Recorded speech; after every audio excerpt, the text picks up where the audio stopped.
Well, welcome into this week's Degrees of Science. This week, we're continuing our conversation with Dr. Jose Hernandez, an astronaut that has an amazing story of perseverance, hard work to reach a goal. And we're going to continue our conversation talking about him becoming an astronaut and moving ahead in his career.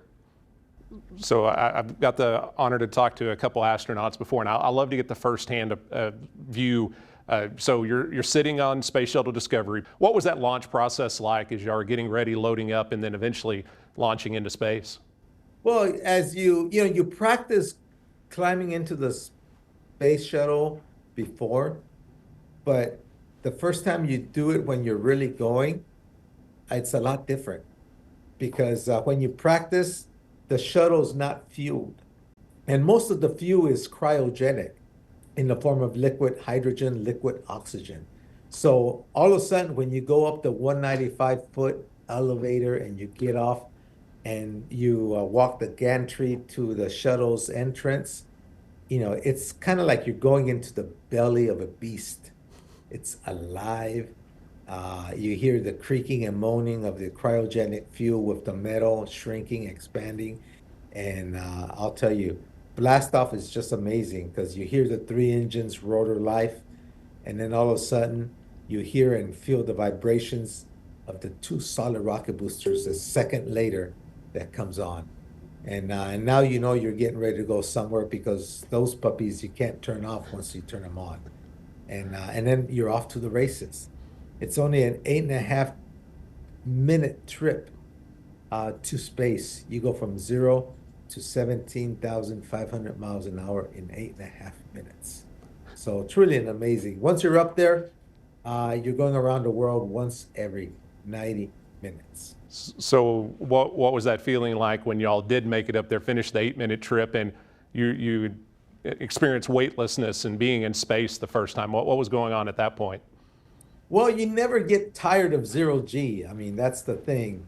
It's about an hour and a half before I can get up. I was a flight engineer, so the pilots and I are the last ones to unstrap. Even though we're in a 0G environment, we're still strapped to our seats. And I remember the first time I unbuckled it, the seatbelt, I start floating up, and you feel like a superhero because you're defying all the laws of gravity as we know it here on Earth. Up there, you're floating, you're flying. And so you have this superhero moment, said, wow, this is pretty cool. So one more question about being up there, and I'm gonna steal this one from Oprah just because, I mean, she's gonna ask better questions than I do. So right after your mission, you interviewed with her. She asked you a great question. What was it like looking back at Earth the first time from when you were up in Discovery? Oh, yes, that was that was one of the best moments I remember that I relive in my mind. We were flying over North America when that happened. As I unbuckled my seatbelt and did my best Superman impersonation to go down to the middeck to change clothes, the window's on the way. So I said, I'm going to stop and take a look at our planet. This is a view 500 or so people have the privilege of seeing out of more than 8 billion people now in the world. As I saw North America, what struck me as beautiful and in awe was that I was able to make out Canada, the US and Mexico and then Central America. But what struck me so beautiful was I couldn't tell where one country ended and another began. And I said, wow.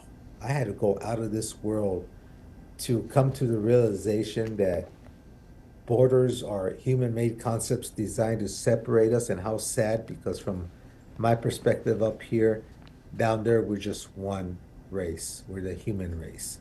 And it would be great if our world leaders can get this moment of reflection, and I would guarantee you that there will be a lot less conflict in the world if that was to occur. So you reach your goal, you become an astronaut, but you've got a lot of life to live. You've done a lot of promoting, whether it's STEM-related fields or diversity in STEM. How important is that for you moving forward? I think it's very important. When I left NASA, I opened up my own aerospace consulting firm, Tierra Luna Engineering, and also I've written 2 more books. I'm working on my 4th book now. I have an education component in my company where we make sure we go out and talk to kids and make sure that we promote careers in STEM because I think it's so important for us to remain competitive in this global economy. The U.S. needs to graduate more scientists and engineers, and so that's what we try to do. Is we try to get all segments of society interested in STEM careers, and that's what we did. Yeah, I think, like I said, if you can get in that direction, I always tell kids, my dream when I was a kid was to be an astronaut. I always tell people that I made it up in the clouds. I just didn't make it through the clouds, and I'm a meteorologist. But that STEM can take you in so many different directions. I mean, like you did engineering stuff, but y'all developed stuff that went into mammography, right? So, I mean, that helped with that. So even not just being an astronaut, you've done a ton of different things. That's correct. That's my, I always like to say that that's my proudest professional moment. People think that it's wearing this blue suit behind me and going up into space as my proudest professional moment, but it's not.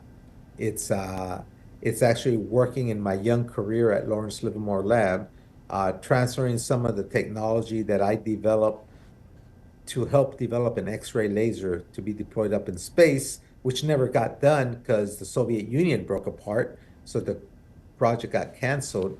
But I redirected some of that technology and was one of two individuals that helped develop the first full-field digital mammography system for the earlier detection of breast cancer. We demonstrated that our designs and our modeling algorithms would produce images in digital form. We ushered in the era of medical digital imaging. We would produce images that had much more information content than the traditional film screen systems. Much more information content means earlier detection. Earlier detection means saving lives. So digital mammograms have been credited with saving hundreds of thousands, if not millions of lives since its advent. And so that's what I'm very proud of because I'm convinced I have made a difference in humanity in being one of the two inventors of this device. So very proud of that. Yeah, that is a major legacy for sure. So I'm going to end on this one here. So let's go full circle. You're that little boy, farm worker, barely knew any English. What do you think you would have said if somebody would have walked up to you and said, you're not only going to be an astronaut, there's going to be a movie made out of you, and you're actually going to have a president that's going to recommend that you run for Congress one day? What do you think that little boy would say? Well, I think I would have been more amazed if they would have told that little boy, and by the way, you're going to come full circle and you're going to end up still on a tractor, still picking grapes with your father. But the only difference is that vineyard and that tractor is yours. I think that's where I would have said, you're crazy. Because that's what it ended up being is I come full circle. I not only own a vineyard, and I not only work with my father, who's all of 87 years old, still a strong man, and he gets on the tractor and he helps me. But you know, I sell my grapes to a winery. I saw how they made wine, and I said, this is not rocket science. I can do this. And so I make my own wine too. I have my own label under the Tierra Luna Cellars label.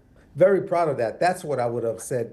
That's when I would have said, you're crazy. If you would have stopped earlier, I would have said, yeah, I think I can do that. But after that, do this other things coming full circle. That's what makes life so interesting.